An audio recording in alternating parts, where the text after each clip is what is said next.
बिस्मिल्लाहिर्रहमानिर्रहीम। नाज़रीन अस्सलाम वालेकुम, मैं हूँ इमरान वसीम। अदालती मंजरनामे से एक अहम खबर आप नाज़रीन के साथ शेयर करेंगे। चंद हफ्ते पहले सदर मुमलिकत आरिफ अलवी की जानिब से सेनेट का आइंदा इलेक्शन ओपन बैलेट के जरिए कराने के मामले पर जो सदारती रेफरेंस भेजा गया था, आज चीफ जस्टिस की सरबराही में 5 रुकनी लार्जर बेंच ने उस सदारती रेफरेंस पर समाअत की है। 15 मिनट की ये इब्तदाई समाअत थी, जिसके बाद अदालत ने अपना आज का हुक्मनामा जारी किया है। हुक्मनामा क्या है, ये सबसे पहले आप नाज़रीन के साथ शेयर करेंगे। सुप्रीम कोर्ट ने आज सदारती रेफरेंस पर समाअत करते हुए सूबों के तमाम एडवोकेट जनरल को नोटिस जारी किया है, जिसमें इस्लामाबाद के एडवोकेट जनरल भी शामिल हैं, जबकि अदालत उज़्मा की जानिब से तमाम असम्बलियों के स्पीकर को, जिसमें कौमी और सूबाई असम्बलियों के स्पीकर शामिल हैं, उन्हें भी नोटिस जारी किया गया है। और अदालत ने यह हुक्म दिया है कि आइंदा समाअत से कबल ये तमाम फरीक हैं जिन्हें अदालत की जानिब से समाअत के हवाले से, सदारती रेफरेंस पर समाअत के हवाले से नोटिस जारी किया जा रहा है, आइंदा समाअत से कबल अपनी जो इनकी तहरीरी गुजारिशात होंगी वो आइंदा समाअत से कबल सुप्रीम कोर्ट में जमा करवा दी जाएँ। इसके साथ साथ सुप्रीम कोर्ट ने इलेक्शन कमीशन ऑफ पाकिस्तान को भी नोटिस जारी किया है, चेयरमैन सेनेट को भी अदालत की जानिब से नोटिस जारी किया गया है। इसके साथ साथ आज की अदालती कार्रवाई के हवाले से अवाम को मुतला करने के लिए भी एक पब्लिक नोटिस अखबारात में शाया करने का अदालत ने हुक्म सुनाया है। और अगर कोई पार्टी इस अदालती कार्रवाई में दिलचस्पी रखती है और वो चाहती है कि उसका मौक़िफ़ भी सदारती रेफरेंस में सुना जाए, तो अदालत ने यह भी हुक्म दिया है कि ये तमाम फरीकैन भी आइंदा समाअत से कबल अपनी तहरीरी गुजारिशात सुप्रीम कोर्ट ऑफ पाकिस्तान में जमा करा सकते हैं। तो ये तो अदालती हुक्मनामा था आज की सदारती रेफरेंस पर समाअत का। अब जो 15 मिनट की अदालती कार्रवाई हुई है उसका अहवाल आप नाज़रीन के साथ शेयर कर लेते हैं। नाज़रीन, रजिस्ट्रार की जानिब से 1 बजे का वक्त मुकर्रर किया गया था सदारती रेफरेंस पर समाअत के लिए, लेकिन 15 मिनट की ताख़ीर से सदारती रेफरेंस पर समाअत का आगाज़ हुआ। चीफ जस्टिस की सरबराही में 5 रुकनी बेंच जब अदालत में आया और उसके बाद अटॉर्नी जनरल खालिद जवेद की जानिब से अपने दलाइल का आगाज़ किया गया। अटॉर्नी जनरल खालिद जवेद का ये कहना था कि सदर मुमलिकत आरिफ अलवी की जानिब से आइनी और कानूनी नुक्ते पर राय लेने के लिए, अदालत की राय जानने के लिए आइन के आर्टिकल 186 के तहत जो है वो सुप्रीम कोर्ट को एक सदारती रेफरेंस भेजा गया, जिसमें अदालत से ये राय मांगी गई है कि आया कि इस सेनेट का जो आइंदा इलेक्शन है क्या उसे ओपन बैलेट के जरिए करवाया जा सकता है, क्या आइन का आर्टिकल 226 जो है उसका इतलाक सेनेट के इलेक्शन पर होता है। जिसके बाद जस्टिस इजाज़ुल एहसन की जानिब से कुछ सवालात पूछे गए, उन्होंने अपनी ऑब्जर्वेशन का इजहार किया, जिसमें जस्टिस इजाज़ुल एहसन का ये कहना था कि दरअसल ये रेफरेंस इसलिए भेजा गया है कि सुप्रीम कोर्ट ऑफ पाकिस्तान तफरीक करे कि कौन सा इलेक्शन जो है वो आइन के तहत होता है और कौन सा इलेक्शन जो है वो कानून के तहत कराया जाता है। लेकिन जस्टिस इजाज़ुल एहसन ने अटॉर्नी जनरल खालिद जवेद से ये इस्तफसार भी पूछा कि जो कौमी असम्बली का इलेक्शन होता है वो किस कानून के तहत करवाया जाता है, क्या कौमी असम्बली का इलेक्शन जो है वो आइन के तहत कराया जाता है या कौमी असम्बली का इलेक्शन जो है वो कानून के तहत होता है। जिस पर अटॉर्नी जनरल खालिद जवेद का ये कहना था कि कौमी असम्बली का या जो भी जनरल इलेक्शन होता है वो इलेक्शन एक्ट जो है वो 2017 के तहत कराया जाता है। इसके आगे जस्टिस इजाज़ुल एहसन का ये कहना था कि सारे जो इलेक्शन होते हैं उससे अल्टीमेटली जो है वो आइन ही कवर करता है और जो इलेक्शन एक्ट का कानून है वो भी आइन के तहत ही बनाया गया है। जबकि अटॉर्नी जनरल का ये कहना था कि इस क्वेश्चन अदालत के सामने ये है कि क्या सेनेट का इलेक्शन जो है इस पर इलेक्शन एक्ट 2017 का इतलाक होता है या आर्टिकल 226 का इतलाक होता है। जस्टिस इजाज़ुल एहसन का ये कहना था कि जो सेनेटर मुंतखब होते हैं, दरअसल ये सेनेटर जो हैं अपने सूबों के नुमाइंदा होते हैं और इन सेनेटर्स के जो वोटर होते हैं वो कौमी असम्बली के अरकान होते हैं, सूबाई असम्बलियों के अरकान होते हैं। और ये जब वोट देते हैं, किसी सेनेटर को मुंतखब करते हैं, तो ये वोटर जो हैं जो सेनेटर को मुंतखब करते हैं, दरअसल अपनी जो इनकी सियासी जमातें होती हैं उनके डिसिप्लिन के पाबंद होते हैं और अपना वोट का हक इस्तेमाल करने के हवाले से उनका जो पार्टी का डिसिप्लिन होता है इस हवाले से वो अपनी सियासी जमातों के सामने जवाबदेह भी होते हैं। इसके बाद चीफ जस्टिस ऑफ पाकिस्तान की जानिब से कहा गया कि इस मामले पर हमें जो एडवोकेट जनरल हैं सूबाई, उन्हें नोटिस जारी करना पड़ेगा। और चीफ जस्टिस ऑफ पाकिस्तान का ये भी कहना था कि क्यों ना इस मामले पर हम कोई अदालती मुआवन भी मुकर्रर करें, लेकिन अदालती हुक्मनामे में किसी वकील को भी अदालती मुआवन मुकर्रर नहीं किया गया। जस्टिस याहिया फरीदी की जानिब से ये सवाल उठाया गया कि क्या सुप्रीम कोर्ट ऑफ पाकिस्तान इस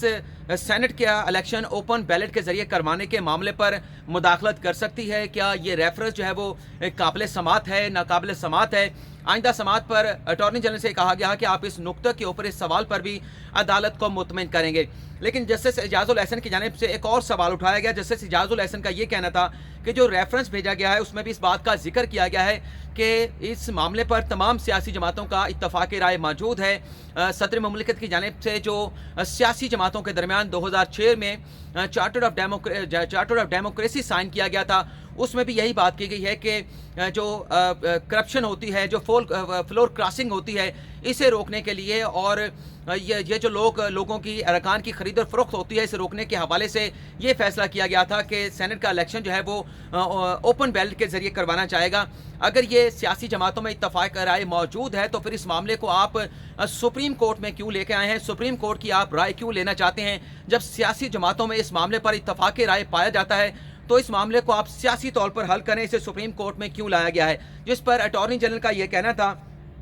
कि जो हुकूमत है, वज़ीर आज़म इमरान खान की हुकूमत की जानिब से इस मामले पर कि सेनेट का इलेक्शन ओपन बैलेट के जरिए होना चाहिए, पार्लियामेंट में एक बिल भी जो है वो मूव किया गया था। और ये कोई सियासी सवाल अदालत के सामने नहीं है जो रेफरेंस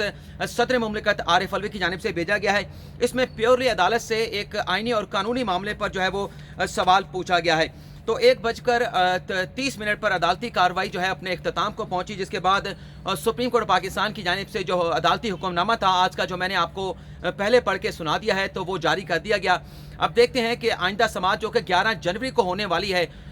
सूबों की जानिब से, स्पीकर्स की जानिब से, इलेक्शन कमीशन की जानिब से और चेयरमैन सेनेट की जानिब से सेनेट का इलेक्शन ओपन बैलेट के जरिए करवाने के मामले पर क्या मौक़िफ़, क्या राय जो है वो अदालत के सामने रखी जाती है। इसी तरह से ये भी देखना होगा कि आइंदा समाअत पर कौन कौन सी सियासी जमातें और कौन कौन से स्टेक होल्डर, क्योंकि अदालत ने पब्लिक नोटिस भी अखबारात में जारी करने का हुक्म दिया है, तो कौन सी सियासी जमातें और स्टेक होल्डर जो मुतल्लिका हैं वो अदालती कार्रवाई का हिस्सा बनते हैं, उनकी जानिब से क्या मौक़िफ़ अदालत के सामने रखा जाता है, ये 11 जनवरी को पता चलेगा। लेकिन इसके अलावा भी आज सुप्रीम कोर्ट में साबिक चेयरमैन LDA की दरख्वास्त ज़मानत से मुतल्लिक भी केस की समाअत हुई है। अहद चीमा के जो वकील थे अमजद परवेज़ आज बुखार होने की वजह से, अलील होने की वजह से अदालत में पेश नहीं हो पाए और उन्होंने अदालत को तहरीरी दरख्वास्त के ज़रिए बताया है कि उन्हें बुखार है और वो क्वारंटीन हो चुके हैं और जब तक उनका कोरोना का टेस्ट नहीं आ जाता वो अदालत में पेश नहीं हो सकते। तो उनकी इस दरख्वास्त के ऊपर, इल्तवा की दरख्वास्त के ऊपर अदालत ने